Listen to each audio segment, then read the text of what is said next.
Stakeholders in the energy sector have renewed the call for Nigeria to effectively deploy and scale up wind energy as part of its energy mix to curb the country's perennial power crisis. They made the call at the formal launch of the Nigeria Wind Energy Council (NWEC), an affiliate of the Global Wind Energy Council (GWEC) in Abuja. The launch brought together experts in renewable technologies and key industry players from both the private and public sectors, including the Federal Ministry of Power and the Nigerian Meteorological Agency. Mr. Temitope Omowumi, the council's coordinator, said although Nigeria has huge prospects for wind energy utilization, its development was still at nascent stage because of lack of awareness and the required know-how. I think from the presentations that are made today and a lot of the studies, definitely wind is a major consideration in renewable energy mix, as it is going to be. Wind has to be a major component, and globally it's one of the fastest growing renewable energy technology, and like one of the speakers said during the event, it is a mix.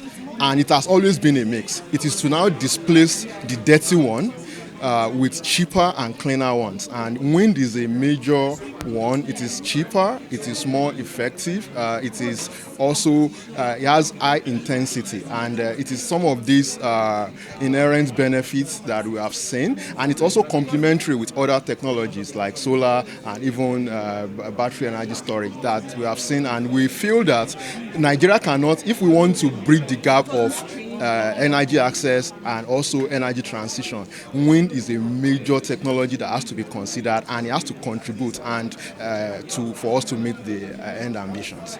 The other part of our thematic focal area, aside from communication and advocacy, includes market intelligence and data, pilot project promotion, capacity development, which is very critical to adoption of these technologies. Wangari Mochiri, Africa Director, Global Wind Energy Council, GWEC, said there was need to promote and support renewable energy sector in Nigeria to enable it contribute to the country's efforts to end energy crisis. We've launched the Nigeria Wind Energy Council, which is an affiliate of the Global Wind Energy Council.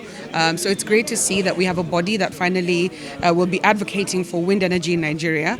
It's been gladly misrepresented that there's no wind in Nigeria, but there really is a lot of wind in Nigeria. And we're looking forward to working with the private sector, government stakeholders and others to really explore this wind and make it a key part of development in Nigeria. In fact, coming from Kenya, 15% of our grid is wind energy. And I've seen various wind farms really be the backbone of wind energy or energy in Kenya. And I think the same thing can happen here in Nigeria. And it's not only big wind farms, also small wind farms that can power businesses, can power markets, and various other applications is really key. So I think wind is definitely viable for Nigeria, and I think this is the exciting start of a very long but interesting journey.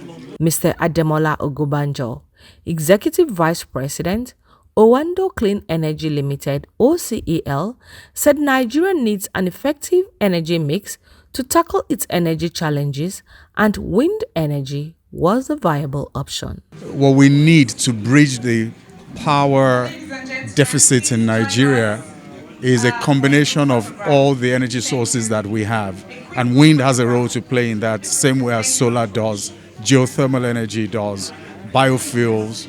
So it's an energy mix, and that's the story of the energy transition. The mix is just one that tilts more in the arena of renewable sources than it does on the fossil side. So there is indeed a major role for wind to play as a resource in providing power to Nigeria and Nigerians.